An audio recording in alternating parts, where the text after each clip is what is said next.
Well, hello, everybody. Welcome, Electus Society community. This is Tim Duffy, your president and founder. It is Thursday, May 19th, and we're going to be having a discussion, tea with Tim, about two important topics, maybe even three. Number one is humility. Number two is just openness in general and openness to criticism. So I was trying to think of what image I should start off with in terms of a slide. And if you, again, I respect everybody, whether they're atheist or whether they come from different religions. If you come from any of the Abrahamic religions, Islam, Judaism, or Christianity, you know about the story of Jesus. And then there's, the story of look at this individual who led a bunch of different people in turbulent times, and he had a bunch of different disciples. And guess what?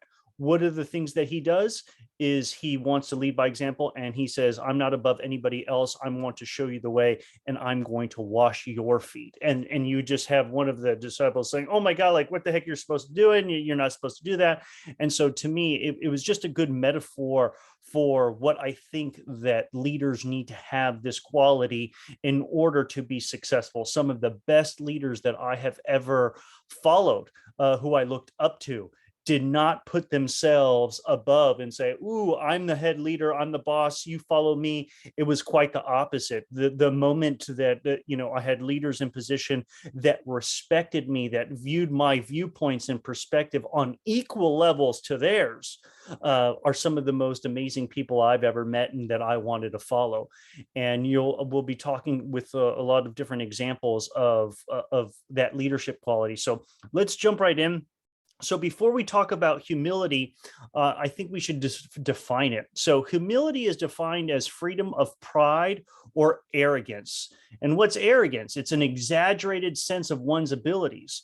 And so an example, she accepted the honor with humility. The ordeal taught her humility. Or in other words, if we could describe what's the definition of humble, it's somebody who is not proud or haughty, not arrogant, reflecting or expressing or offered in the spirit of deference. And I had to look up again, what is that deference? It's respect and esteem due to a superior or an elder, or submission. And so to me, oftentimes when we talk about humility, I've heard about it in different audiences, different groups as being a negative quality, where it's, oh, you're being submissive. Why are you, submitting? You should actually take control, dictate, tell people what they should do. And yes, that's one perspective, but I think it's a very narrow and limited perspective. Even whether any of you as members of Electus Society, whether you go on to become a politician, whether you become a CEO of a company or an entrepreneur of a startup, or whether, you start your own nonprofit, whatever role you may be in, guess what? Even if you're the boss, you're not the boss. You still have to serve others. And who is your ultimate boss? It's your client, it's the people. And I think that it's very, very important in order for you to be successful, for you to actually have that humility, and people respect you and follow you more. So I'm actually going to go into the benefits of what humility provides people. Again, and I was never really taught this. I had to just learn this from my own personal experience, especially when I was in a position of leadership. Is I was a very successful person in my last company, the National Society of Leadership and Success. I had to manage a whole team of people, and they say, Tim, you were the best. You hit the highest marks or metrics for starting the most amount of chapters. Aren't you awesome? And so you get this to your head that you're like, okay, yes, I figured out the secret formula to success. And what ended up happening is I said, I was afraid that I would not succeed or my team would not succeed. So I was forcing them to do it exactly the way that I wanted to do it. And so one of the things is, as you begin serving positions of leadership, is even though you have experience, you could be wrong, and that there are other ways in which you can actually accomplish the same result. And you want to empower your people because they have different perspectives and attitudes. So the best way that I could actually demonstrate this idea of humility is number one, you go back to the Renaissance, and you go back, and if you wake up in the morning and you look up out towards the sky, and you see the sun, and it starts over here and rises in the east, and then it sets in the west, you suddenly think, wow, okay, look at that sun rotating all around me. And you believe that the sun revolves around the earth. And then you have a man by the name of Galileo, an astronomer in the 1500s, that says, you know what, I've been studying the movements, and I believe that the earth actually revolves around the sun. And this was heresy. This was outrageous, from the Pope to the religious sectors, that they put Galileo on trial. They forced him to recant his statements, and then he had to live in house arrest. So again, anybody could see this, that this is obvious. Isn't it obvious to everybody? But guess what? Even in that situation, you could be deceived. You could actually be wrong.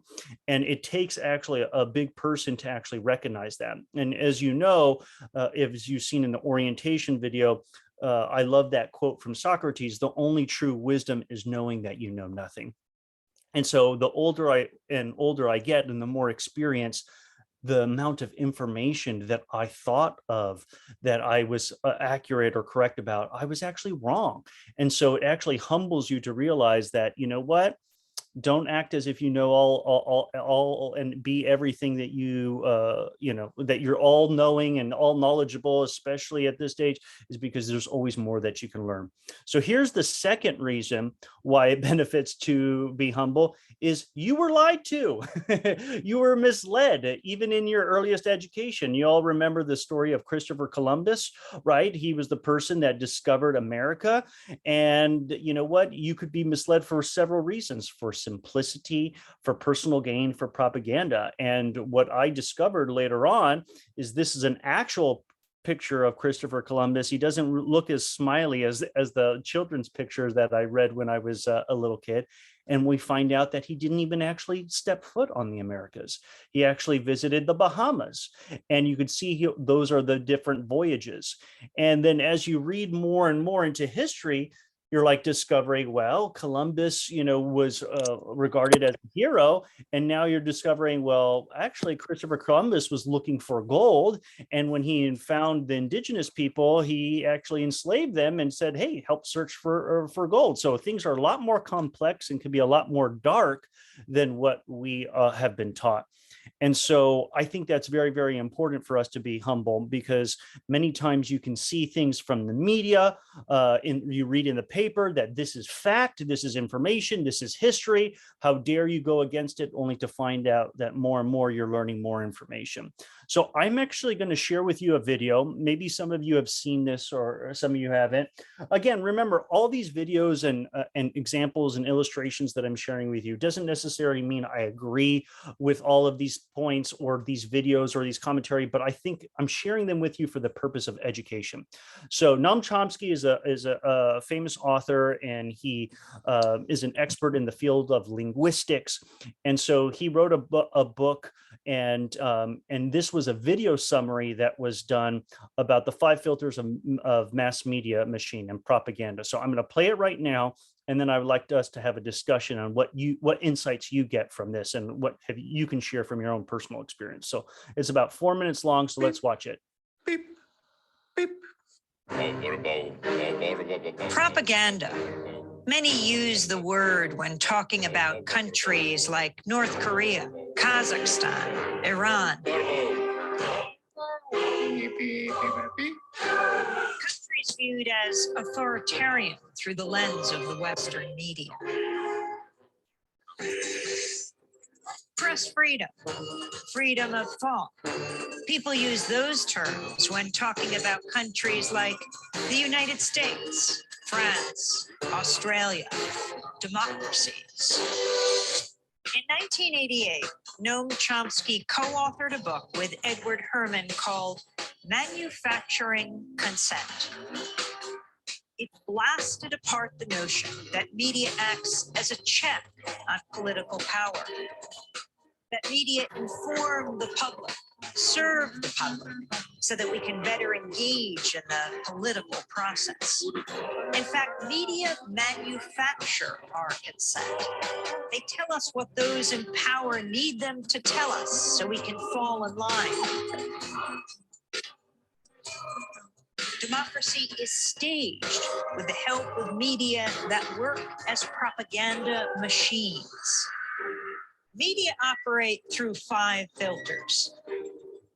The first has to do with ownership. Mass media firms are big corporations. Often they're part of even bigger conglomerates. Their end game, profit. And so it's in their interest to push for whatever guarantees that profit. Critical journalism takes second place to the needs and interests of the corporation.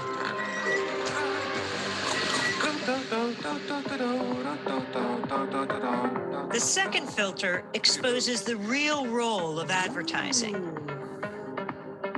Media costs a lot more than consumers will ever pay. So who fills the gap? Advertisers. And what are the advertisers paying for? Audiences. And so it isn't so much that the media are selling you a product, their output. They're also selling advertisers a product, you. How does the establishment manage the media?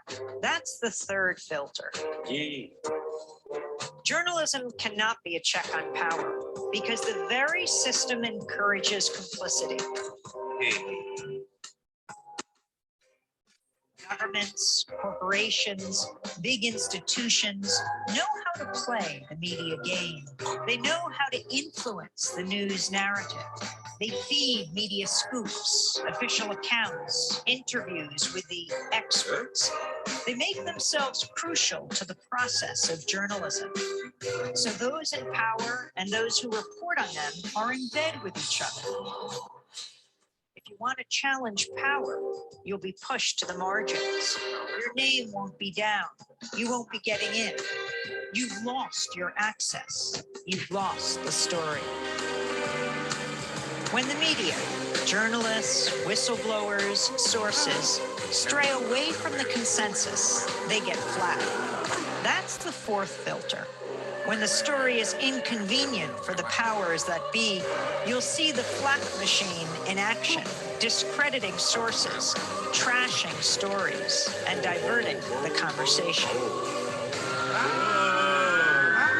To manufacture consent, you need an enemy, a target. That common enemy is the fifth filter. Communism, terrorists, immigrants, a common enemy. A boogeyman to fear helps corral public opinion. 5 filters, one big media theory.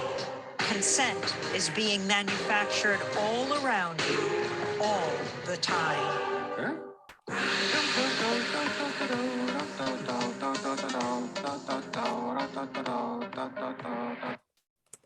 All right.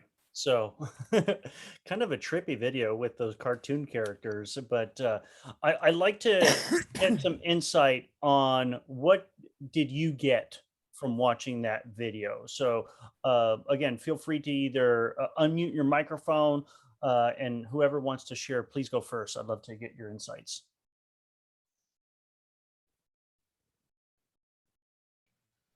All right, this is Justin speaking. All right, Justin, go ahead. So what I learned from the video is that basically the media is the one who controls, is basically the medium for creating or spreading propaganda, and how it starts and how it spreads. Yes, so that, you know, it's not just media right? But you're right, it's a very powerful medium, because what are we doing? We're tuning into media, right? Whatever whether it's now we have a new medium, which is Instagram and YouTube, and not just television, not just newspapers and things like that. And what I actually wanted to add, thanks so much for adding that, Justin, is some highlight that I wanted to point out was the fear, right? Because what ends up happening is when you are afraid, you end up becoming more docile. You end up following those respective authorities. You end up you suppress your intuition, your gut instincts. Some might even say your higher self from doing, the right thing. And you'd be surprised on how powerful these modes of being liked are. I just remember, just in my own experience in terms of student government, when I was, elected, and I was part of this political party. And guess what? When you're wrapped up into this whole community, and if you dare to disagree, or somebody criticizes you, guess what? If you're in power, you don't want that criticism, so you silence them, you don't give access. Do you know how many student governments are always in conflict with people in the media or newspapers? And I remember just being in student government, I'm like, oh, I hate the newspaper. But now that I'm older, I actually I respect the newspapers. I mean, that's their job. Journalists are supposed to hold us accountable. Are you acting in such a way that, if the truth were to come out of everything that you did, would you be happy with if for the public to discover what those steps that you were taking? So I think that's very important. Who else wants to share what insights they got from it? How about you, Andrew? Did you get any insights from that video? What did you discover? Yeah, I think one of the key insights is just how the media can serve as two insights, I guess. First, as a means. I think this kind of builds off on Justin's point, where the media is providing information from those, say, in higher positions of power, say it be politicians, celebrities, executives, to where that information will be funneled down to consumers, and then vice versa, based on what consumers tune into. Any comments, feedback can go back to those in those positions of power. I think that leads to the second element then, to where there are numerous feedback loops, to where the media is able to take messages from the people are able to present the media with messages, establishment-based messages, those who are counterculture, those who are willing to challenge the establishment, even have media based off more in a challenging environment, to find new degrees of population individuals that can be reached out to. These people therefore will send their opinions, tune into what they want to, be that advertising or data sold, collected, you go on from there. And this then gives those in power different ideas of what they need to use to spread a stronger message, get a stronger following base, and so on from there. So it continues to have a feedback loop back and forth with everyone involved that allows media to be sustained. No, absolutely. And, one of the most interesting things, not only is, you have different corporations, different interests, medias, advertisements. Do you know that it almost really sounds like, oh, we're being conspiratorial. There's these, big government and big corporations are trying to, basically, take over everything and tell you what you want. I have to say that the censorship, the profit motive could actually be on an individual basis.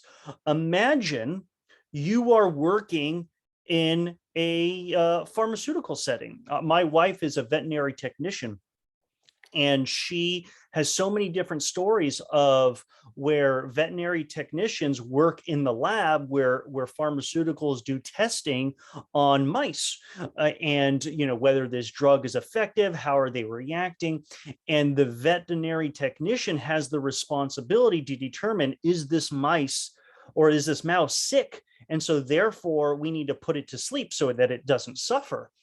And you'd be surprised how much conflict, how much was at stake when she could see my wife's coworker that these mice were suffering. She's like, okay, they're sick, they're not moving. And you would have the researchers beg, no, please, they're fine, don't do anything. You're going to disrupt my results of my test and lose the efficacy of this drug, because there was so much at stake when it comes to that outcome, right? Money's on the line, grants are on the line, rewards, accolades, all these different things. There is that incentive of the individual to basically, if you were in that situation, would you want to put that rat to sleep, or would you want to hold them out a little longer? This is why it's so important for us to actually have checks and balances, to have third-party independence, individuals review. And even though we're living in a time right now where there's so much propaganda, and then you have different websites that say, let's fact check this. Is this really accurate? Well, I've been onto those websites. Sometimes the fact checkers, well, who owns the fact checking websites? Who are the interests that control those? And are they actually going down the rabbit hole deep enough to be able to really distinguish the truth? And I've seen different articles where, you could just get a partial truth and still say, okay, debunked. It's like, no, there is some perspective and truth in what you're saying, but who has the time? Who has the effort and the resources? So again, all goes back to the same theme of what I was trying to share with is, this is why you need to be humble. You hear a new, be open. There's a new piece of information. You don't have all the answers. This is why we need, our whole court system is based upon having different opponents going together, duking it out, presenting information so that the truth can come out and reasonable people can hear both sides of the argument and come to a conclusion. So does anybody have any other comments that they'd like to share based on watching that video, or based on this topic of humility and propaganda, and something to be very wary of? How about you, Pedro? Any other comments before we move on? I thought the video was very eye-opening. I sort of, did have that thing that media would act as a medium, but the four other factors, and especially the advertising, or the boogeyman, and where they'll throw diversions to get your mind onto something else, that was very eye-opening. It's something I wasn't aware of. Yeah. Well, not to be too conspiracy theory oriented, but I just found it very fascinating. Once you start recognizing that, just accept the fact that people in power, different individuals, want to create a narrative. They want to have discussions. They can steer a conversation. And, even though right now the big political discussion of our time is Roe versus Wade, I find it very interesting that for the first time in recent history, before an opinion was even reached and a conclusion, it was leaked, right? Who caused that? Why did they do that? Again, I don't have all the answers, but I just find it very interesting and suspicious. Somebody wanted to create a conversation, a narrative, for whatever reason. I'm not actually saying what that is, but something to be very insightful with. Yeah, we are being used. And so I want you to be able, as leaders, to zoom out, get perspective, and say, you know what, this person, the media officials are saying this, but I want you to be able to be more discerning and say, I want to see what the other side has to say. I could be wrong. These individuals could be wrong. And there's countless examples throughout history of where the authoritative figures say, this is an absolute fact. Iraq, weapons of mass destruction. We have sources according to the New York Times. The New York Times is a reputable newspaper. Front page, he has uranium enriched, a yellow cake and all this other kind of stuff. And then you start to discover, and it takes a lot of time for you to understand the real truth, but lies spread very quickly. So something to be very wary of. Okay, so the next benefit of actually being humble and having humility is to fool your adversaries. Now, when I first wrote this, I actually said to fool your enemies, but I changed it. You know why? Because I have grown up in a different perspective. And I think that, these are my own opinions, my own beliefs, as you understand, is that I believe that we are all individuals of light. You could call it individuals of God. I believe all people, we have free conscious, free will, what may have you. But what ends up happening is that means I view each one of you and other people, even evil people as my brothers, citizens, fellow humans. And I believe that they are capable of doing good things and terrible things. I no doubt Hitler loved his dog, right? But why do they do these horrible things? Because they allow forces, fears, things to actually get the better of them, right? We always go back to some of the earlier trainings where it's like we have a gut, we have a higher self, we have an instinct that says right from wrong, angel, devil telling me what I should do, what I shouldn't do. And when we act out of fear and in different things, we end up doing things that we end up regretting. If we should have just listened to that consciousness of ourselves. So I don't like to view people as evil or enemies. I view them as people who have had dark forces take over them. So I just wanted to give you that perspective because I don't think you get to hear that a lot when with respect to talking about people, because I would say that they're adversaries, people who have different agendas, different viewpoints, and I don't have those same viewpoints. So I wanted to give two examples. First, again, many of you, some of you, not all of you, maybe have been born after the 2000s, but there was an old detective TV show called Columbo on here on this left. And this was a character, he was a detective. And what he would do is he would try to solve crimes. But what he did is you could see he would act as if he was a bumbling kind of idiot, like didn't know much detective. Why did he do that? It's because it would be very disarming to the criminals. They would think that he was an idiot. They would talk down to him. And so he would play stupid and ask questions. And as he started asking more and more questions, he would basically catch them making lies, finding inconsistencies. And the show would always end with him, thank you for answering my question, but just one more thing. And then he would actually say, this information is inconsistent with what you said before. So what is the truth? And then he would catch them. And so that was one example. It was a very, very good show. And then the second is just in history. If you've read the Odyssey, the story of Odysseus, where, he travels all around. He was considered one of the wisest person of his time. And all these men have taken over his home and wanted to actually marry his wife because they assumed that Odysseus was dead. And they were just taking advantage of his homeland, eating up all the food, all the crops, eating all the animals.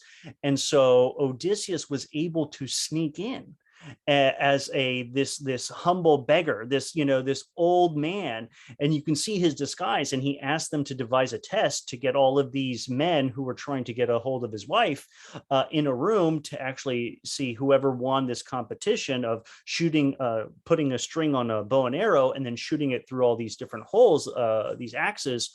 That would be the person who would marry the wife. And only again, I can spoil it just because it's a historical reference, but he was able to disguise himself. He at the end was able to put the string on his bow and was able to shoot, and then he was able to cast his revenge. Now, again, when you humble yourself, you actually disarm your enemies or your adversaries, I should say.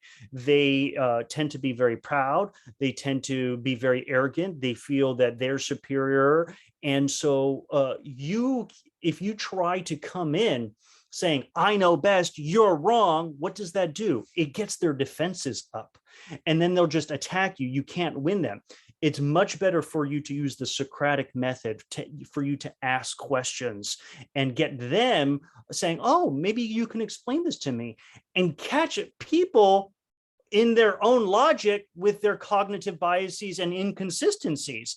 And that will have much more of an effect than you trying to, strong arm people and tell them that they're wrong. So does anybody else have any comments based on these two examples that I've shared, or examples in their life where they've been able to be successful either by asking questions, using humility to actually win in the end? Does anybody want to share anything?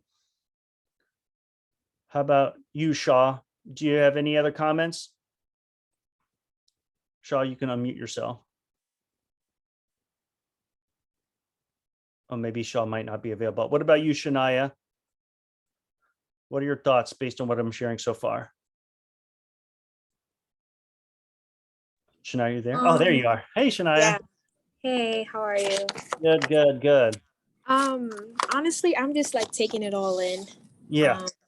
Yeah, it's I like the outsmart one because I think it's important to like I think it helps you ground yourself too in terms of like yeah, I think it really levels you out. So I don't really have nothing really to add now, but I'm just like taking it all in. But I'll definitely make a comment more further in this Well, session. yeah, because guess what? There is something that you have an advantage. Well, let's just talk about poker, right? You don't want to actually tell everybody and tell the whole world what kind of cards you have in your hand. You actually want people to reveal themselves, reveal their tells, right? So, keeping some information to your chest can be very good because then you can actually discover what people are doing. So no, I do appreciate that. Thanks for sharing. So let's go talk about, well, how do you tell what people who people are? Who are their adversaries? If you're going to actually be a leader, you actually have to know who you are. So knowing who you are is based on three things. You are what you think, you are what you say, and you are what you do. And the thing that I like to highlight as the most important attribute of knowing who you really are is the last one. Because unfortunately, this goes back to our topic of propaganda, being lied to, people are going to lie to you. And people are going to boast of their accomplishments. People are going to make promises to you that they can do this, they can do that. And it really takes a discerning leader to basically judge a person by what they've done. So, and again, I've had countless examples of where I was very naive and I believe people. And that's why when you actually, a lot of my experience was in the realm of sales. And in sales, I can't tell you how many times people exaggerate. Because why? If you're a salesperson and your salary depends upon people getting into the door, some salespeople will do whatever it takes to either mislead you, to misguide you, to get you to do something, to buy something, only for you to discover that they've overpromised. It's really the respectable salesperson that actually can tell you the truth and really is problem solving and is being really honest with you, that's actually what makes them a great salesperson, because they're solving problems for you and you're going to like them, you're going to recommend them to your friends because they really helped you in what they actually did. So you really judge people by what they do. And here's another famous quote that I love to share with all of you. It's from Ralph Waldo Emerson. It says, "What you do speaks so loudly that I cannot hear what you say." I just love that, because there's many phrases like this, because people will deceive you. There's also a famous, I think it's a biblical quote that says, "Out of the abundance of the heart speaketh the mouth," that people will try to pretend and try to hide the truth, but suddenly who they are, they're trying so hard to conceal it that it ends up coming out some form or other.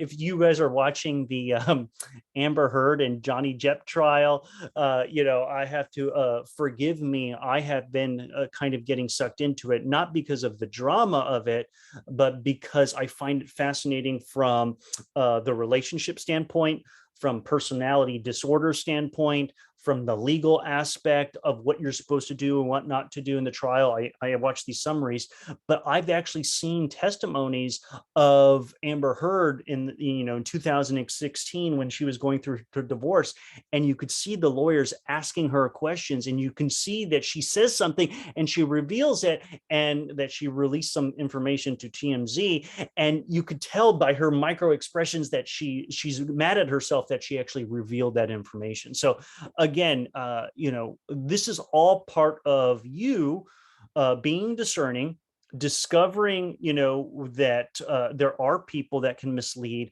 but you actually have to be very discerning. Listen to what they're actually saying.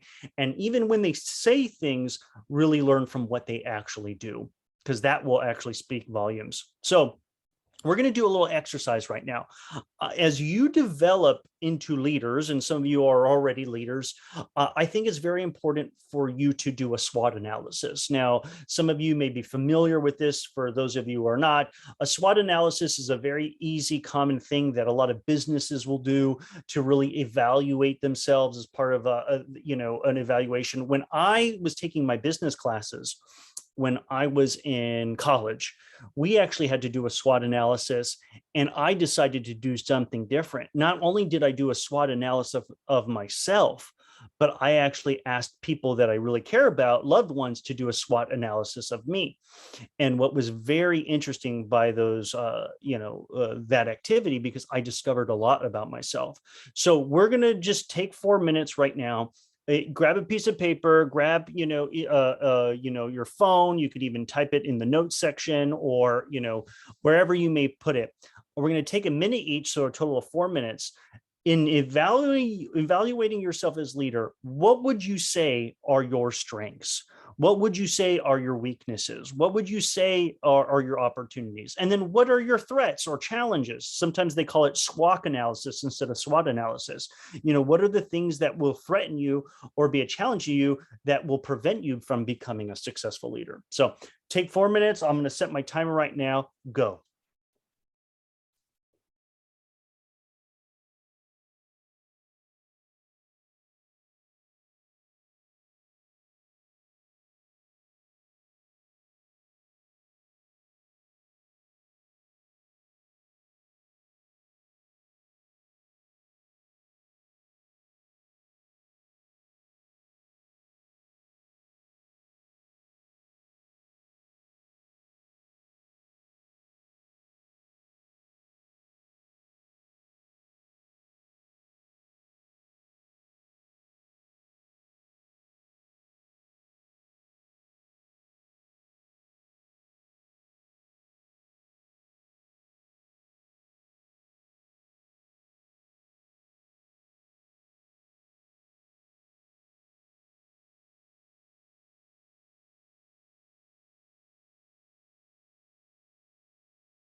And if some of you finish early, just post it in the chat so that we could speed it up if in case you're done. But I wanted to make sure people are given enough time. Okay.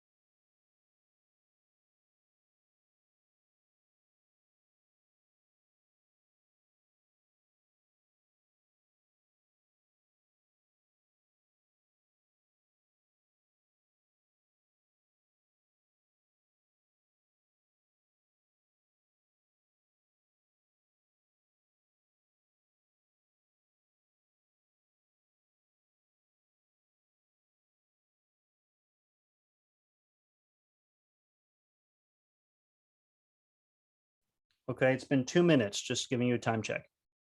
So you should have covered strengths and weaknesses by now. Tim, when you say opportunity, what do you mean again? Well, when it comes to being a leader or being successful, what would be some opportunities that you have before you? When I first did this SWOT analysis, I was also thinking about opportunities in terms of my career. If I was going to, you could take it whatever lens in which you want to do or apply. If I was doing this SWOT analysis on myself, opportunities, I might say, okay, in terms of my leadership opportunities with respect to Alexis Society, what could I do? Who are the other students I could reach out to? What other ideas? It's just sometimes you just have to ask yourself this question: what opportunities do I have? Who do I know? That makes you think of different ways in which you can be either a better leader, be more successful, whatever it may be. Okay. Okay. Thank you. No, great question.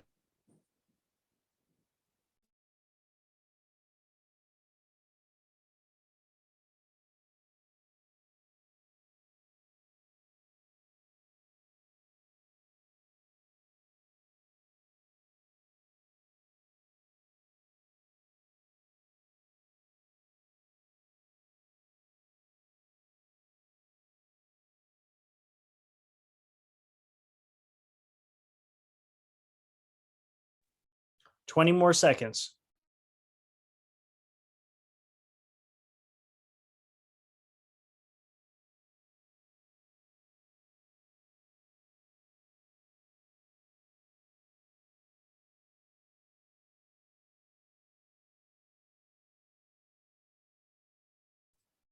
Okay, and time.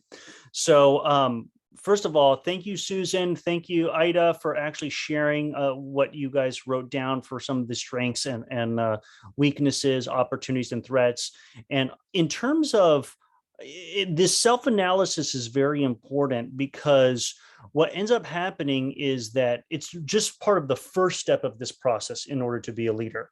The second step is going to be, we're going to ask other people. Now, why is it that we ask other people? Is because they can actually give us a different perspective. We all have blind spots that you may not be aware of. And so if you could actually discover what those blind spots are, you can actually be more effective, more successful in whatever you do. And if you didn't have a chance to, write it all out, it's part of the post assessment.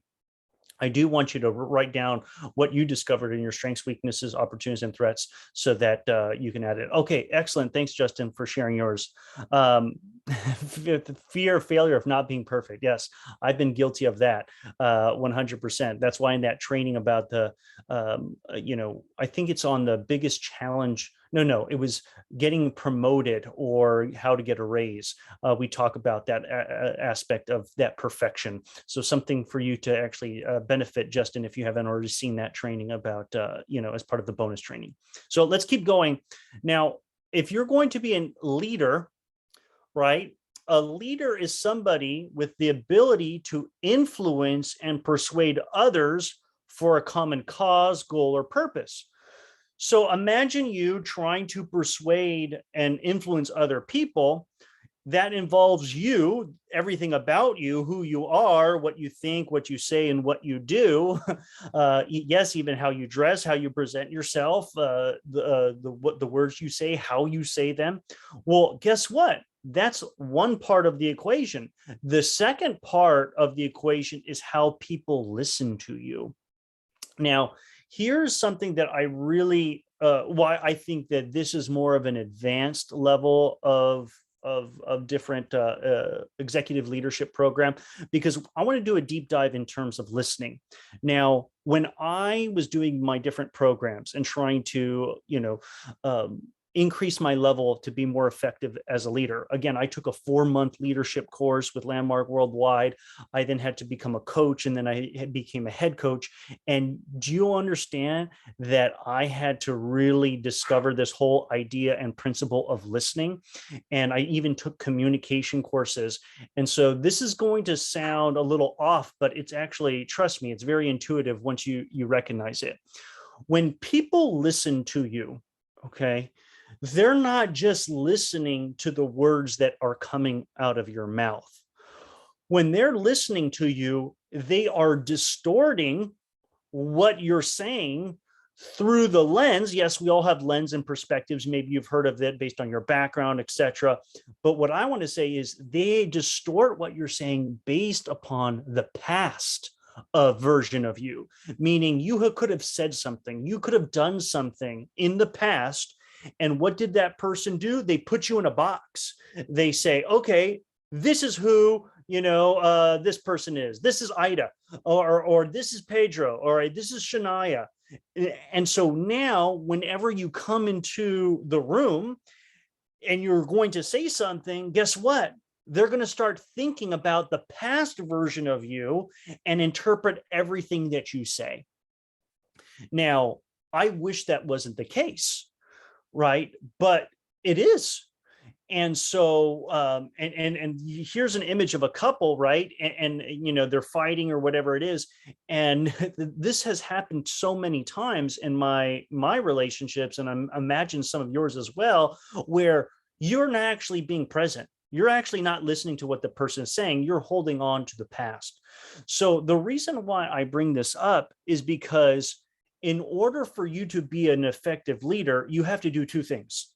Number one, you have to be able, you can still have a past when you're actually listening to somebody, but you have to actually put that past aside, and you have to decide who it is that you want to be at that moment and be present and actually listen to them and what they're actually trying to say.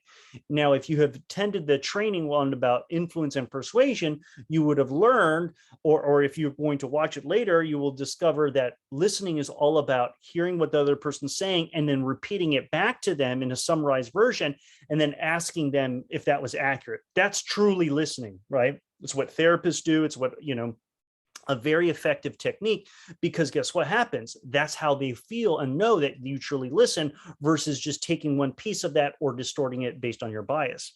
Now, so number one, we have to be present when we're communicating with people so that we can actually influence them.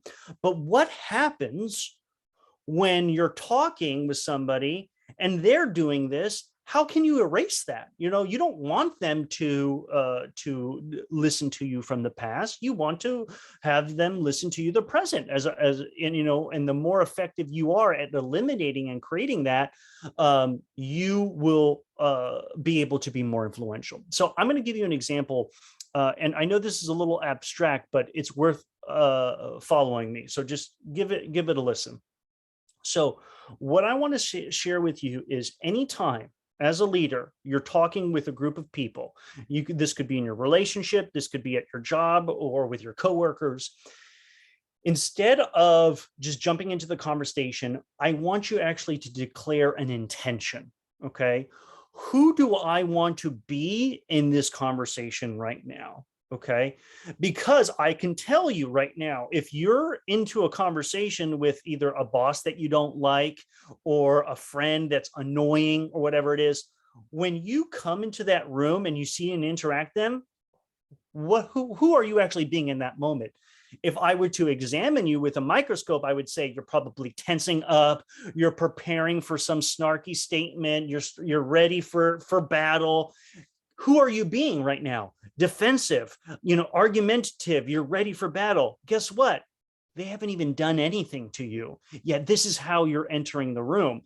So again, very powerful and influential leaders basically decide before they even enter a room, who do I want to be at that moment? They declare, whether it's an affirmation, who I am is love, who I am is compassion, who I am is understanding, whatever it is that you want to be, that affirmation, that declaration, you declare that. Now, guess what happens when you actually declare that affirmation of who you're being at that moment?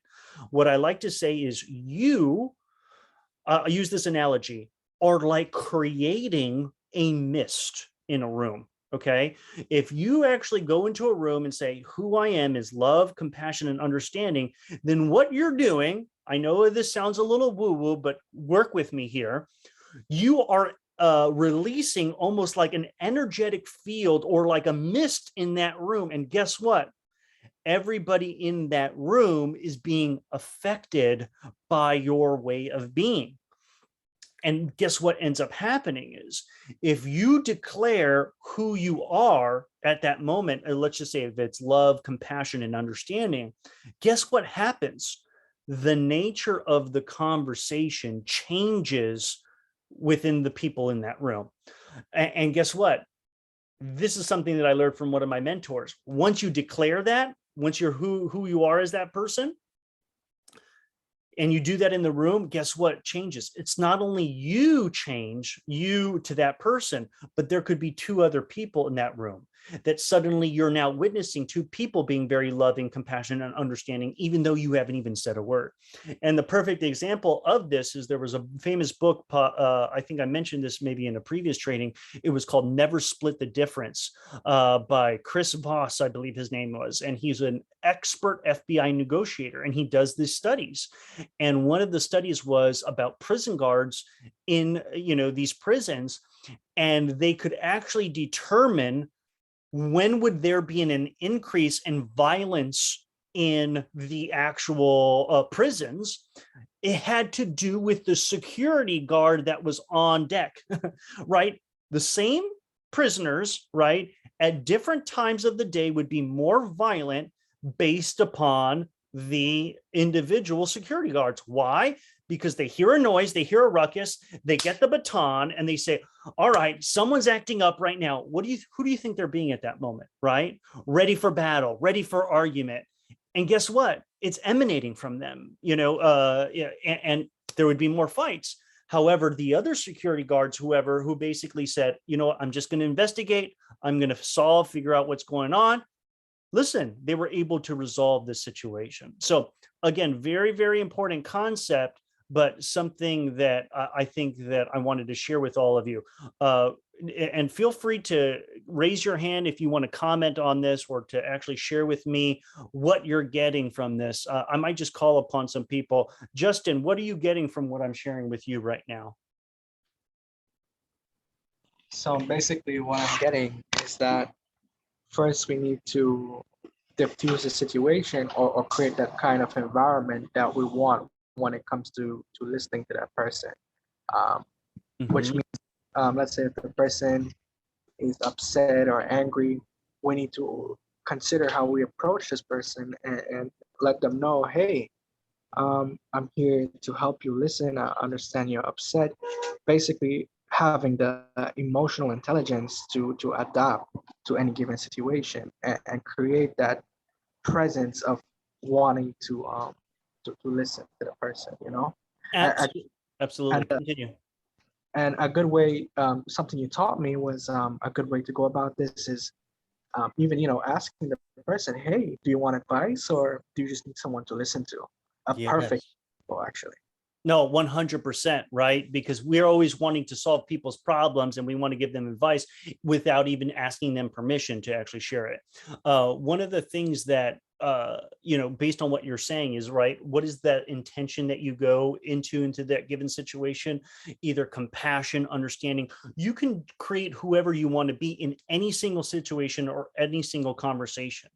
And one of the things that I remember working with different clients, and because I coach a lot of different executives and different individuals, and this one person was having problems. They were fighting with their girlfriend. It was a guy who was fighting with his girlfriend, and he was sick and tired of having all these different arguments, and he felt like disrespected. And I said, who are you? Right. And, who do you want to be in that situation? And for him, it was very difficult because he just wanted to judge, to criticize. He wanted to point the fingers. And remember when I said before, whenever you point your finger, you have three fingers pointing back at you. It's like, they're not the problem. You have to look at yourself. If you change, they change. And, and so what I gave him this example is, in my relationship, I remember that I wanted to create a loving relationship with my wife, and in order for me to do that, I actually confessed all the bad things that I did in our relationship, even extramarital affairs that I happened. And it was a very scary moment for me, but I recognized that was the only way that I needed to do to come clean, take integrity, take responsibility for what I've done, and then work on relationship. Fast forward, we went to counseling, we did marriage counseling and everything like that. And guess what happened? I'm in a conversation with her, and I declared who I am was the possibility of love and respect. And guess what she started doing? She started attacking me. She started saying, you did this to me, blah, blah, blah, blah, blah, blah. And can you imagine how my defenses was like, oh, I was thinking of all the things. I'm like, well, did you know how you weren't affectionate for me? And all, I was starting to get defensive, right? Because what was she doing? She was attacking me. And then I actually realized that who I am is the possibility of love and respect. And love doesn't always just mean calm, like I just have to submit to whatever you're going to say. Respect also means respecting myself. And remember, creating this mist and in this room, and me respecting her respecting me, and people respecting each other. And so once I felt the emotions, I felt the defensiveness, and guess what happened? I said, you know what, who I am is love and respect. And I basically said this to her. I said, listen, stop. I said, I don't believe that you are respecting all the work that I've done. You're bringing up the past, but look at all I have done in terms of this relationship, on who I am and what I'm doing and my commitment to us now. Please don't disrespect all the work that I've done. And I didn't yell at her. I didn't start attacking her. I just said that. And do you want to know something? Poof, like magic, all of that went away. And so the reason why I'm sharing this is because, again, I shared that story with my coaching client, and the coaching client, he got it. We get to create those situations. You actually have the superpower to actually change and influence others if you could just discover this different secret. Now, the reason why I'm bringing all of this up is because, yes, you can declare who you are, who you want to be in any given situation, but you can't control other people. You can't control all their thoughts, but they have a past listening to you. And that's why it's so important for us to do this exercise of actually interviewing other people, because guess what? You now have an opportunity to clear up that past history, because from this moment forward, you get to decide who you want to be in that relationship with that other loved one. So this is the assignment. Okay, for this week, I want you to interview 2 people. So interview number 1, a loved one. Now, this could be a family member, or it could be your partner, somebody in that realm. And then the second person that I want you to interview is a colleague. This could be a friend, a coworker, or a boss. And so here's the exercise. You're going to introduce yourself. You say, hi, whatever their person's name is. I'm a member of an executive leadership organization called Openness Society, and I'm doing an assignment. Can I please interview you about me so that you can help me become a better leader? And you say it should take about 5 to 10 minutes. And I think chances are people will say yes, right? I think most people would say yes, especially if you want to clean up that relationship, improve that relationship, who you want to be in that relationship, et cetera, et cetera. Once they say yes, here are some tips and ground rules for you that you need to tell them. You say, okay, thank you so much for agreeing to do this interview. And so there's just 3 ground rules. I just wanted to let you know. Number 1, I want to ask you to please be as brutally honest as possible. Please don't hold anything back. So that will help me become a better leader. And then the second point, which I think is the most difficult out of all of this, is to say, I promise not to argue or debate with you. And because I'm just going to listen to your feedback.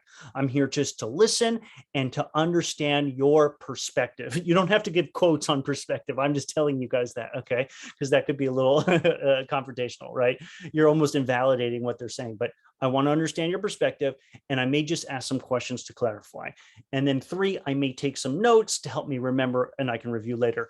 And the reason why notes are so important is because I sometimes listen, and when you actually hear the person, they're saying so much different stuff that they say something that's so jarring for you that you almost can't listen to anything else that they've said. And many times I've gone back at my notes and I'm like, oh my goodness, did they actually say that?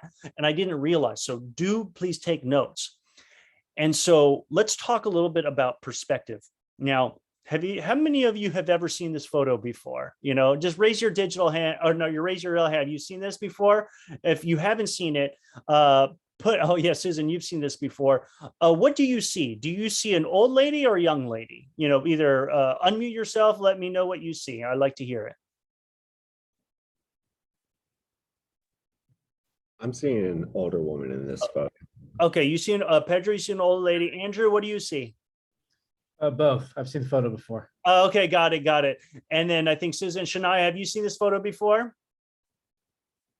Yeah, I saw it before. I forgot how the young lady looks, but I definitely see the old lady. So you see the old lady, right? Okay, so perfect. So some people swear they see the old lady. Some people saying, I don't see the old lady. I can only see the young lady. So here is the actual breakdown so you can actually see it.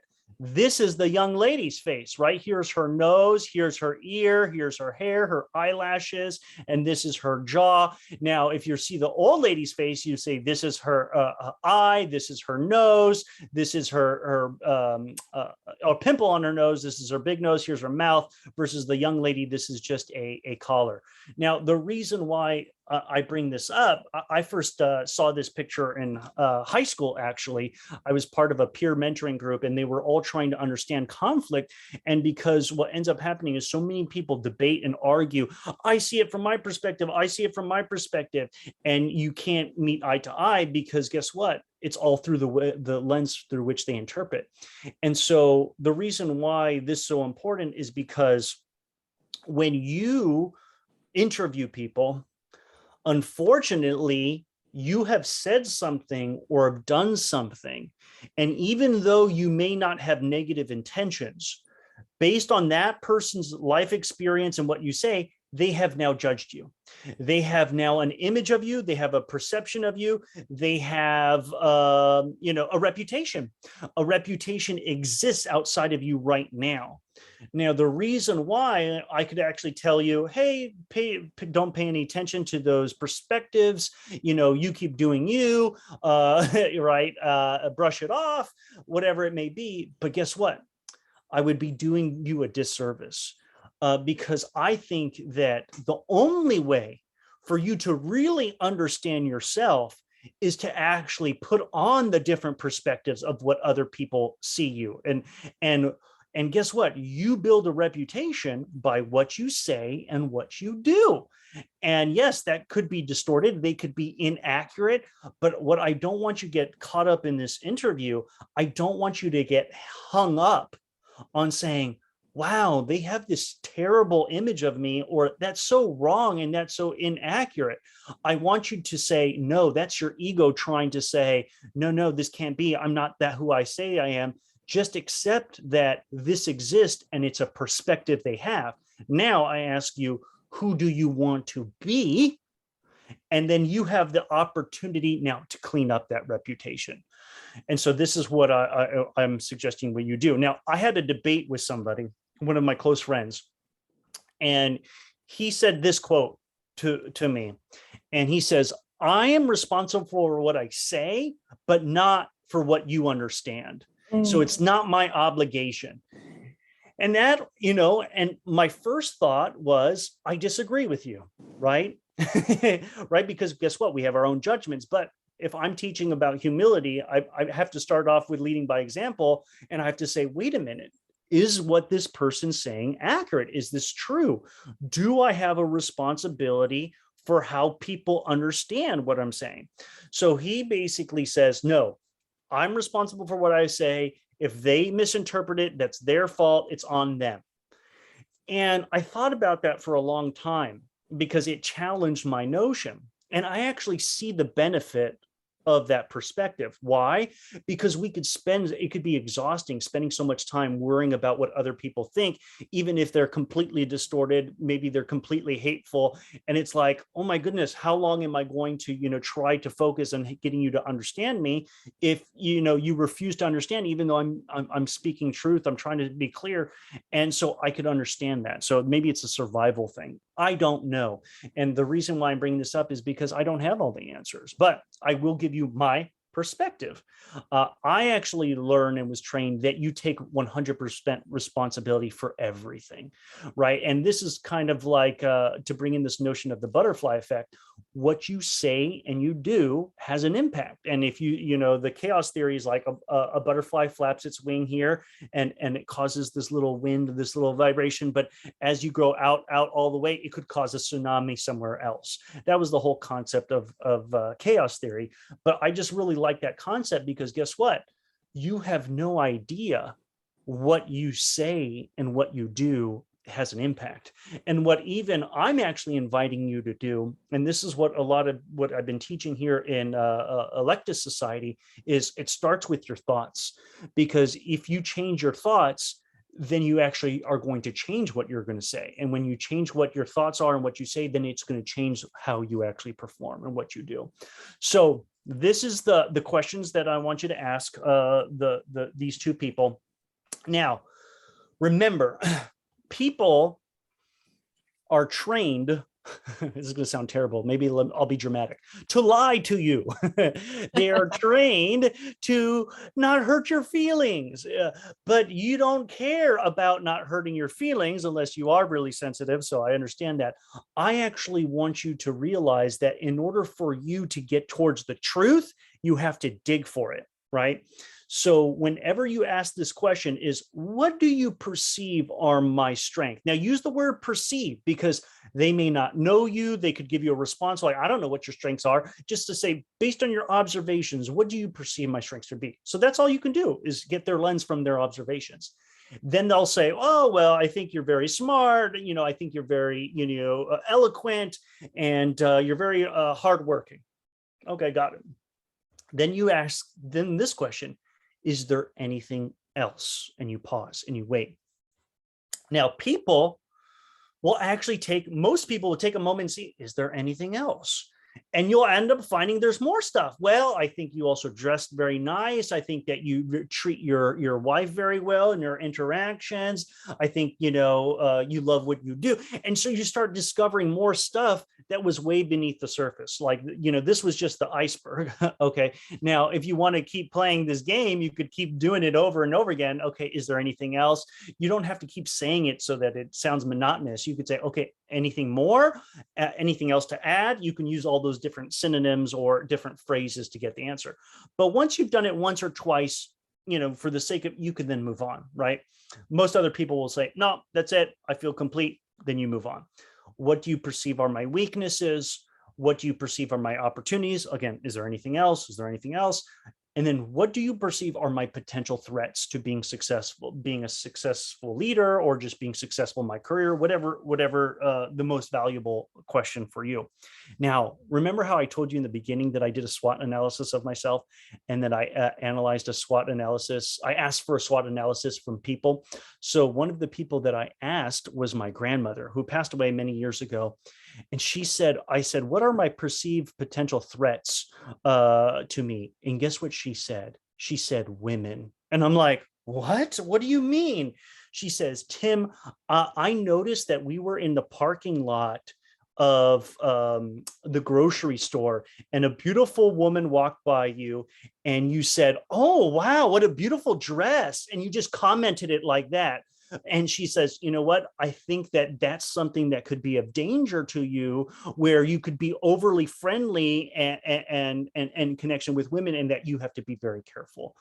Who knew 5-10 years later that I would end up having problems in my marriage, dealing with other women and stuff like that. But my grandmother knew it and picked it up. Now, I'm sharing you that story is because you'd be surprised how perceptive other people are around you. Doesn't mean you have to write them and take it as gospel, but I never forgot that, when I actually analyzed that and learned about that later. But here's what I want to share with you. Once you ask all those questions, here's the bonus question. And this has to go back to, remember, taking responsibility. You ask this question. Okay, here's just a bonus question. Have I said anything or have done anything in the past that has upset you?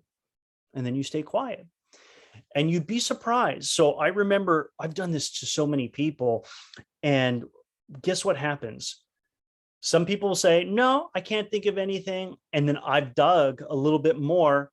And then I had one friend said, well, you know what? I remember one time I tripped and I fell on, and I hurt my knee, and I was telling that story and you started laughing.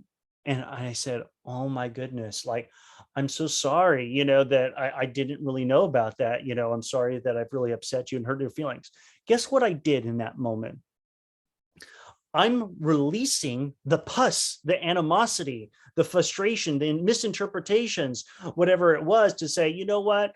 I don't know why I said that, but please forgive me, because guess what? Who was I trying to be in that moment? I'm trying to be a leader. I'm trying to be somebody successful, thoughtful, understanding. And so that's naturally what came out. And I was able to actually repair that relationship. And I would have never known about that had I not done this exercise. And now the next time I interact with that person, instead of them saying, oh, Tim, that mean guy who laughs at my jokes and makes fun of me, guess what? That sting is gone. That pus is gone. That wound can now heal. So that's the other advantage of you doing these exercises, because it's you actually developing who you want to be. So let's see. So then thank them for sharing their perspective, and that you will take feedback and analyze it. So I'm just really curious from the group, have any of you ever done this type of exercise before, or asked other people? Well, number one, have you interviewed yourself, somewhere else doing a SWOT or SWOT analysis? And have you ever interviewed other people about yourself? I'd be really curious to see. Okay, I see Pedro. Pedro, you raised your hand. Go ahead. What can you share? Sure, of course. I actually have done some recent past. Actually, in the past couple of weeks, I've been doing this with someone I work very closely. Yeah. And in the beginning, it was sort of, I can tell you, but I don't know how you'll take it. And that was something, I had to realize, was that when I was receiving feedback, there was various times where I took it too personally. And I had to start working on, because I've always been, it's not what you're saying, it's how you're saying it. And then I had to realize that that was getting in the way, and I was taking it a different way as opposed to what they were actually saying. Yeah. Over analyzing it and thinking, oh wow, you're trying to say that? And in reality, it's just a simple comment. It's just straightforward as is. Yeah. And as we, repeatedly did these like SWATs, or like we call them one-on-ones, we all started like talking about how we really feel, how like things that really did happen, like things that actually have come out to upset you. And it's been very beneficial to do that, because now it's like, okay, this is both my perspective and how I can meet you in your medium. That way we can work together perfectly. And Pedro, do you mind? You don't have to if you don't want to, but can you give what was the perspective that they had and what you came together, so it's a real example? Because I know that you're just kind of speaking high level right now. Sure. That I was arrogant, that I took feedback personally. Yeah. Um, And was that accurate though? Like, you found that you got defensive, right? Because you had maybe an image of yourself, and that any person that was knocking that down, it'd be like, wait, what? I'm not awesome? Like, how could you say such a thing? So just even asking that question would be getting defensive, right? Yes, sir. And so, no, I'm so glad you brought that up, because guess what? All of you who do this interview, okay, or the majority of you who and some of those who are watching this recording, when you do this, you're going to experience the Pedro effect, okay? You're going to actually get defensive, because especially, how many times people have done this interview and they say, what are my strengths? And they're like, I don't care. They're telling them, they're like, I'm waiting for the next one. What are my weaknesses? Because guess what? That's what we tend to focus on. And there's going to be an instant reaction where you're going to want to disagree with that person. That's not true. That's not who I am. Remember, if you're doing that, you've missed the whole point of this assignment. The assignment is not for you to debate or argue that their perspective is wrong. It's for you to simply listen to them and to understand their perspective. And I'm going to give you an extreme example, and then I'm actually going to, ask for some other feedback, because I see Shania's hand and Susan's hands raised. So remember how I shared with you, again, I'm an open book, because I want my stories and my experiences as a mentor and coach to all of you to just be real and as authentic as I can be. Like, so I told you, like, I had extramarital affairs and stuff like that. I cleaned that stuff up with my wife. And guess what ended up happening? That means I revealed to my wife and her twin sister that I cheated on certain people that she knew. And guess what? As a result, I won't go into the details of it. My sister-in-law, she hated me. She thought it was disgusting. She wanted to actually ask my wife to get a divorce with me, blah, blah, blah, blah, blah.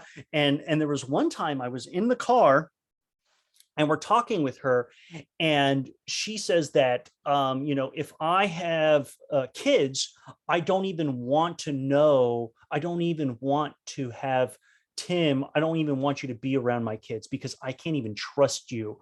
You're a sexual deviant. And I think that you could do something to my children. When I heard that, do you understand, like, to be called by your own sister-in-law that I'm some person that's going to sexually molest her own child? Like, whoa, like that was really intense. It's probably the ugliest something that anyone has ever said to me. But because I had all this training in communication, that says, guess what? Can you just understand that that's her perspective? That doesn't mean you have to agree with it. That means that you could just understand where she's coming from. And so with all this training that I'm trying to impart upon all of you so that you can develop this resilience and have this armor of getting in control of your emotions, to basically say, I said to my sister-in-law, okay, I hear you. You don't trust me about being with your children, right? And that you think that I'm going to do something to them. Is that accurate? And she's like, yes. And so, okay, I listened to her. I validated her. I said, well, okay, I know that you feel that way, but I do not feel that way at all. That's not something I'm committed to. That has nothing to do with that. But I understand and I'm hearing you. And guess what?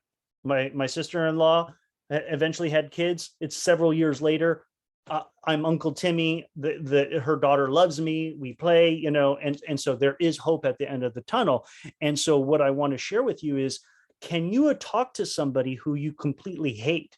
Can you have somebody call you in the face, curse you out, and say, you're an evil, you're a racist, all these other stuff, and say, okay, yes, I understand. You believe that I'm a hateful person. Okay, you understand that I'm a racist. That's the kind of level of leadership that I want you to actually train yourself to be, so that you're not triggered by these things. So my invitation for you is to do that in this training. So first, Shania, go ahead. You have your hand raised. What are your thoughts or comments, or what else you want to share? Yeah, I just wanted to say, I just feel like every time I come to these sessions, we go over stuff that I'm like literally working on. Yeah. So I actually wanted to, like, I haven't been able to start because I'm still trying to finish up my finals, but I definitely, before coming to the session, I definitely wanted to make it a mission for me to like talk to my close friends and like my family, like who I'm really close with, and like ask them like, how can I be a better friend and like a better sibling or family member? Because I actually had like a similar conversation with one of my best friends. It wasn't an interview, but she told me, she was like, I want to talk to you about something. I was like, hey, what you want to talk about? She was like, us. So as soon as she said that, I'm like, us, like, dang, like, what I do? Like, oh my God, like, I thought he was good. So she was like, so when we was talking, she was basically telling me like different instances where she had a perspective of me of like not being a good friend. And when I tell you, it was really hard for me to like just sit there and like take it all in. I was just like, because the old me, I tend to be overly sensitive sometimes. And as Pedro mentioned with him, I also take things personally. Yep. And so I was trying really hard not to like when she would say different instances, she'll for example, something happened and it was when we was like a little younger, something happened and I took a picture of her. It was like a funny moment. I took a picture and I was laughing and she brought it up and she was like, oh, remember that time when, this happened with me and you were just laughing. I'm just like, yeah, I didn't know you had a problem with it because you didn't like say nothing before. But she was like, yeah, like you would just, I didn't appreciate you laughing about it. And then she switched it up on me. She was like, oh, but when something happened with you and when I did it, you felt away as well. And I was like,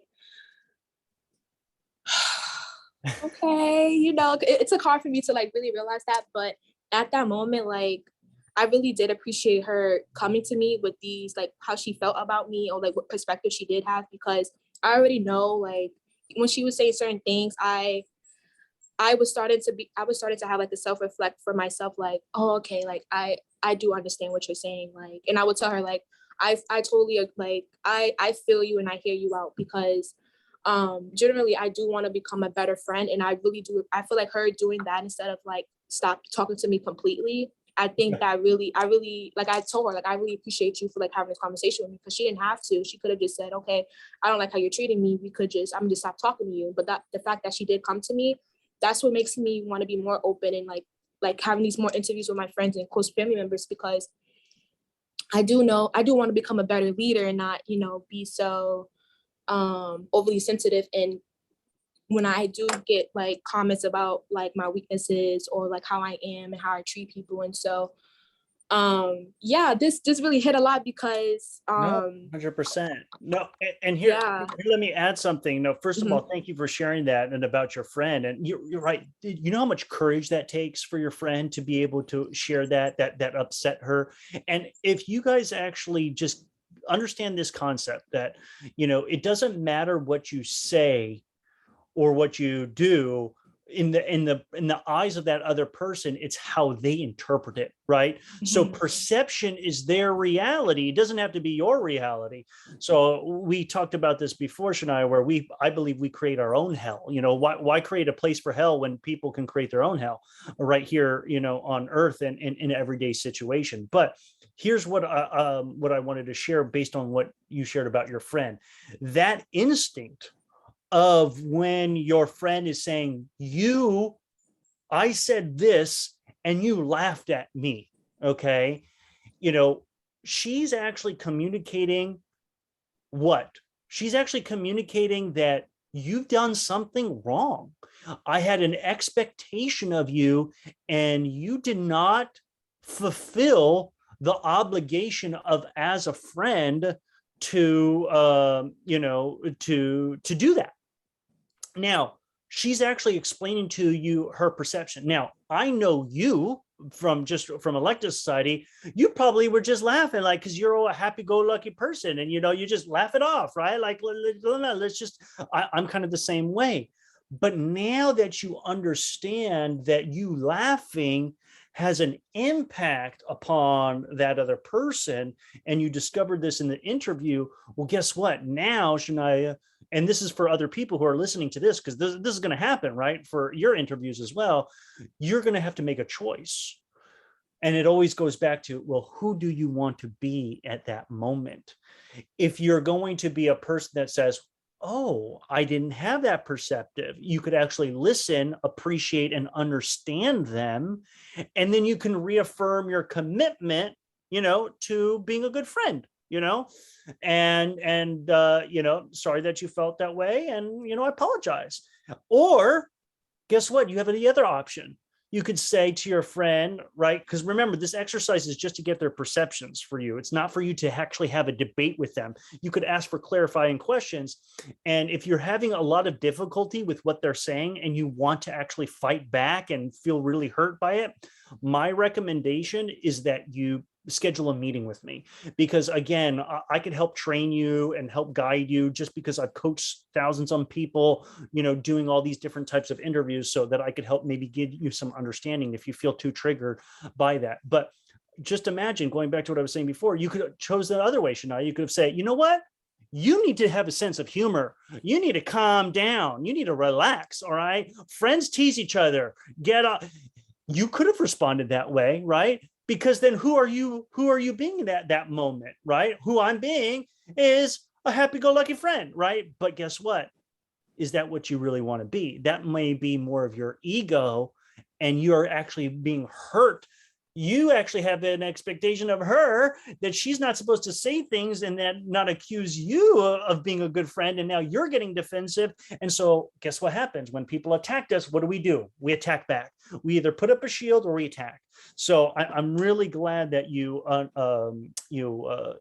reacted that way and were very understanding your friend. And guess what? Now you could actually build a stronger friendship. So I think that's beautiful. So I'm so glad you share that example, because I think other people are going to have that same experience to apply that. And so thank you so much. Now, Susan, you raised your hand as well. What were you going to comment and share? Feel free to unmute yourself. Hello, sorry. I actually have a book Yeah. that did something similar to your SWAT Okay. deal. It's the 21 irrefutable laws of leadership. Yes, John Maxwell. I have the book. I actually haven't read it yet. It's in my library. Yeah, I had the book and the workbook, and Yeah. what I found was that I scored myself pretty low Mm. in leadership, whereas my friends and colleagues and my mother actually scored me higher. Mm.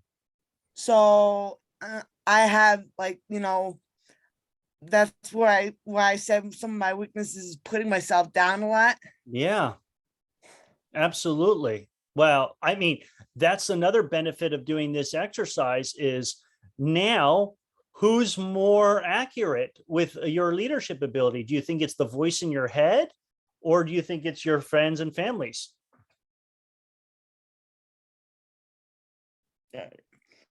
Yeah, I believe my friends and family more than I believe myself. Okay. Only because I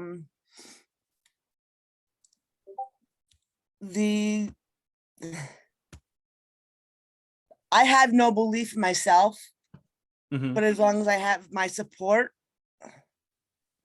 I'm able to do things like for 20 years, I believed I would never be able to go to college Mm. because I always feared of failing out, Yeah. and that hasn't happened. Mm-hmm. As a matter of fact, I've been on the dean's list since the beginning. So it's like, that first time I got on the dean's list, I was like, wait a minute, I'm not even supposed to make it through college. I'm supposed to fail through college. And here I am excelling in something that I feared I would fail at. Mm. So, as long as I have my friends for support and my family for support, I know that I can do just about anything. I think that's a beautiful thing, and it's a beautiful insight to have. And I love your photo, because look how proud you are of, is that your graduation a picture, I assume. So I think that is one of your proudest accomplishments, probably among many others. But here's my invitation for you. We do have a voice inside our head that does tell us to be small. Why do you think that voice inside your head exists like that, Susan? What do you think? Why do you think we have that voice telling us those things? For me, I expect to fail. So if I fail, it's more of an expectancy than it is anything else.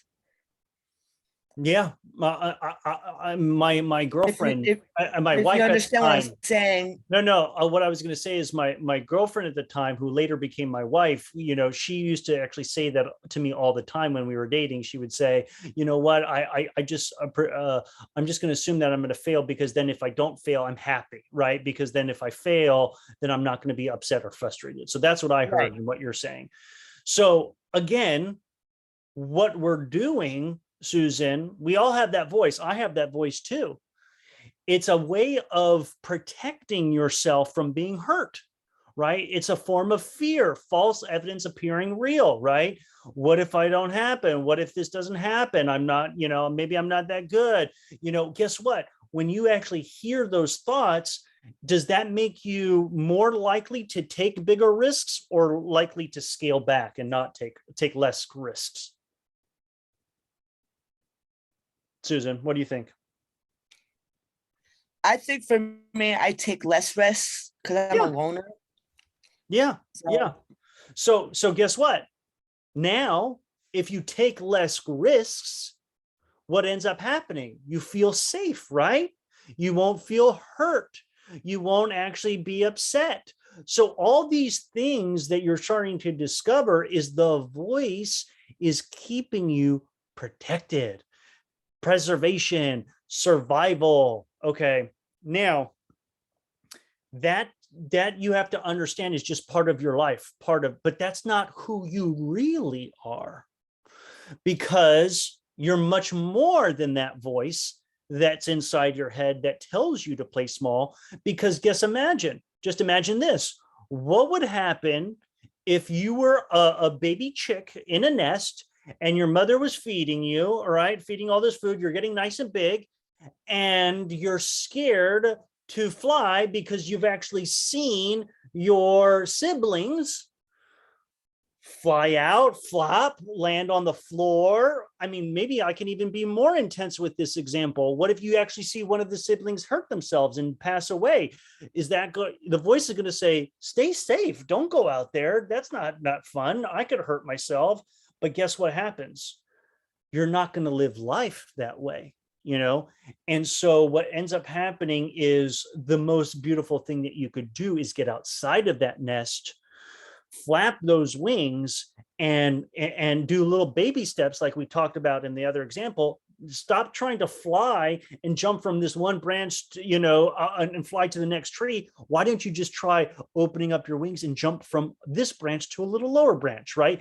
Build up your muscles, build up your strength. So so what ends up happening is then you will develop the skills to fly. So here's my invitation for you, Susan, as well as this is for anybody else who has that negative self-talk.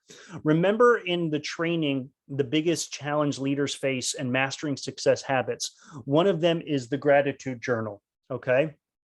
And here's my, hold on. I have one of those. Look at this. Here's my copy right here. Okay.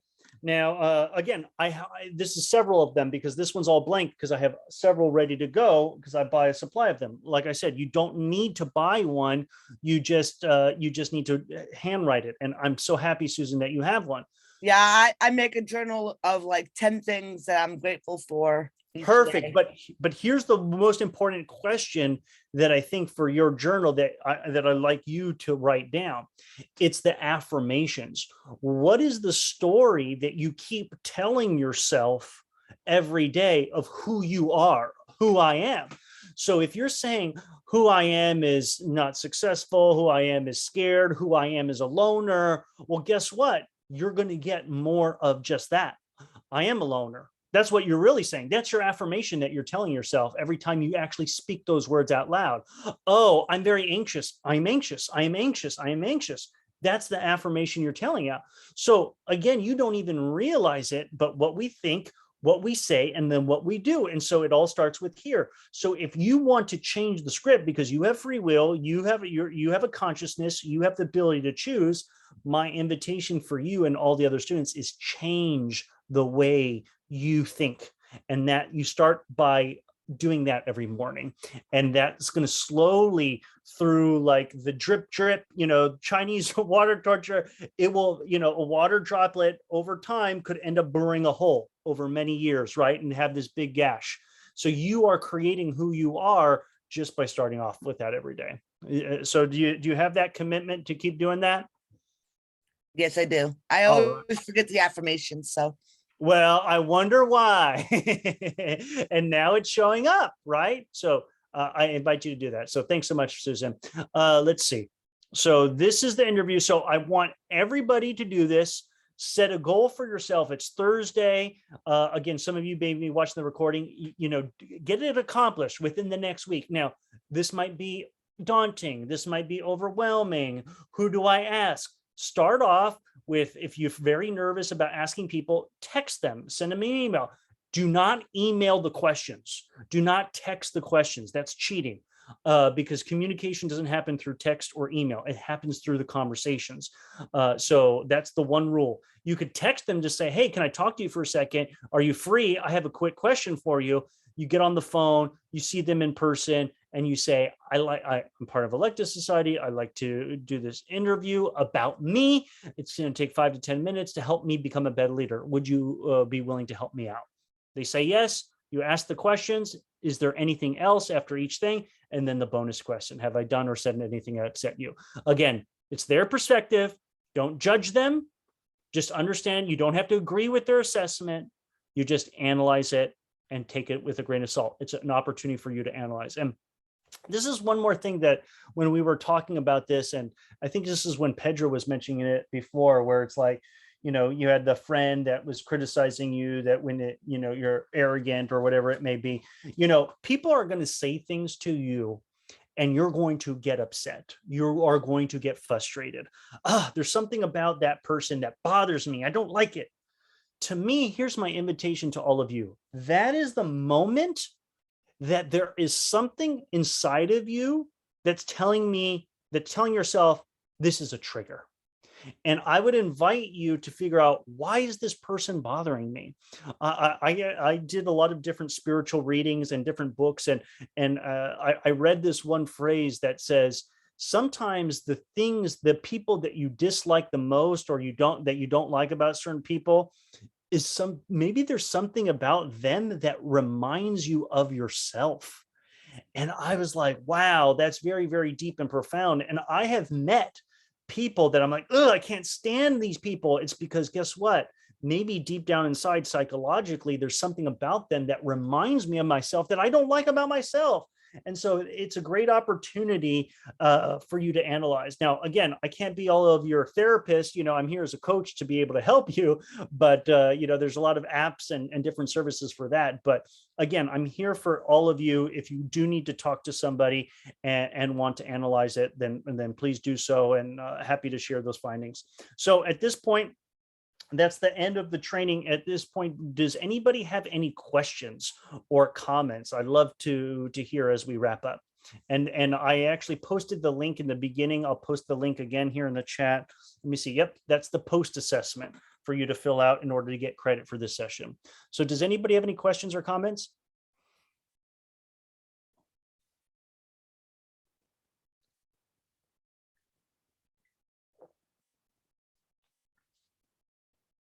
Anybody? All right, well then I'm just going to pick 2 people to get final comments, and then we'll close it out. So who is person that hasn't had a chance? Shaw, are you still there? I was trying to get a hold of you earlier. Do you have any final comments or thoughts based on this training? And you might be, hey, Shaw. Hi. Yeah, you're back on mute. Unmute yourself again. There you go. Shaw? Yes. All right. Yeah. So any other comments? What you got from this training that you'd like to share with the group? It was insightful. To say frankly, I couldn't pay attention much because I'm at work. I managed to just put earphone on in. So, okay, perfect. Thank you for the information, though. All right, no problem, Shaw. Thanks, and thanks for even listening in while you're at work. All right, and then we'll get one other person. How about you, Justin? We'll give you the final comments. Anything that you want to share, any insights you got from this training? Actually, I've learned quite a lot. I just want to say thank you for taking the time to go over this with us. And my final comments is that I love the fact actually that your trainings are practical, and it's something that we deal and see on a daily basis, especially with the one with the propaganda. And then coming down to the end about asking questions. I feel like these are things that not a lot of people talk about. They talk more about generalizations, but you go into the details, and I like that. I appreciate that. And thank you. Yeah, honestly, just thank you for your time and for sharing this with us. No, thank you, Justin. I appreciate the comments.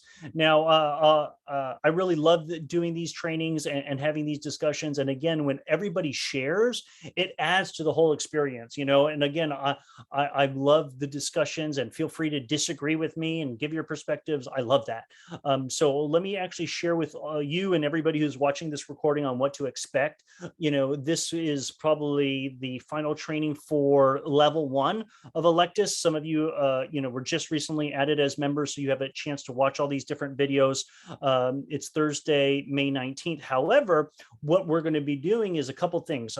Again, I want to give people time for those who have finals and things like that to watch all the videos. You know, if you can binge watch Netflix, you can binge watch these trainings. You know, just make sure that you can complete the post assessments in order to get credit. So on July 14th is going to be the deadline to have everybody complete all the different training videos for level 1. I'm also going to be doing some leadership library discussions. So what I was sharing this with Pedro and Andrew at the beginning of the call before we hit record is that I'm going to be sending some calendar invites for not only level 1 members, but also level 2 members who have already completed this program and the second level, so that you can actually interact with more students. And it's going to be an opportunity for you to read the books. And I'm also going to, maybe at the start of the video of recording, I may share and find kind of like a book summary for those who haven't had time to read the book, but still want to participate and engage in the conversation. And again, those will be happening on Thursdays from 5:30 Eastern to 7. And then we'll start level 2 after that. So first of all, thank you all so much. I hope that you're gaining a lot of value from this. Have a great week, and stay posted via email, and feel free to ask me any questions or reach out to me. Happy to hear from you. Okay. Have a good one, everybody. Bye-bye. Bye. I will say, Tim, that this series has inspired me to do more within my organization. So I love it. Yes, that's what we're here for. Thank you, Susan. I appreciate it. And you've been at almost every one of these, and your presence has made a difference as well. And Shania, I appreciate, you know, always having comments, and everybody else. All right. I thank you, and I appreciate all of you very much. All right. Thanks, Susan. bye. Bye-bye. Yeah, I just wanted to add something too. I think this been like a really great experience. I'm really glad I took advantage of it, because I really do see the value in like all of like everything you've went through. Well, not went through. Well, even your personal stories, like even you sharing that, is like, it makes it even more so real, and it gives me hope too, that like, because look at you, you're doing a thing, Tim. So I know definitely if I just, you know, continue on to take on these lessons from you, that I'll definitely be a better person. But it's just so crazy, like I mentioned, because every time we have these sessions, I'm literally like trying to like better myself, and like yeah, I'm just really speechless, because it really, like this year, it's been like a really self-reflective year for me. And so I think like with these trainings too, I feel like I can definitely connect them a whole lot to my personal life, even with school and stuff. So I'm definitely gonna rewatch the recordings, and like even if I feel down, I'm like, oh, Tim said something. Let me go see what Tim said. So because I know Tim's saying a good thing, and I'm definitely, because I do plan on being a part of student council next year. Okay. And so I'm gonna like talk to them, see if we can have these type of trainings, because I really think that these trainings can help with like how we proceed and getting into the new academic year with like a new administration. So absolutely, I'll definitely keep in touch with you, and thank you so much. This was like great, Tim. Thank you, Shania. I appreciate you so much. Thank you for getting so much out of these trainings as well. And yes, bring me in as a guest speaker. I love to do trainings, and it's an opportunity for me to give back as well as to connect with even more students. So I really would love that. All right. Thank you so much. All right. Thank you. Have a good one. Bye.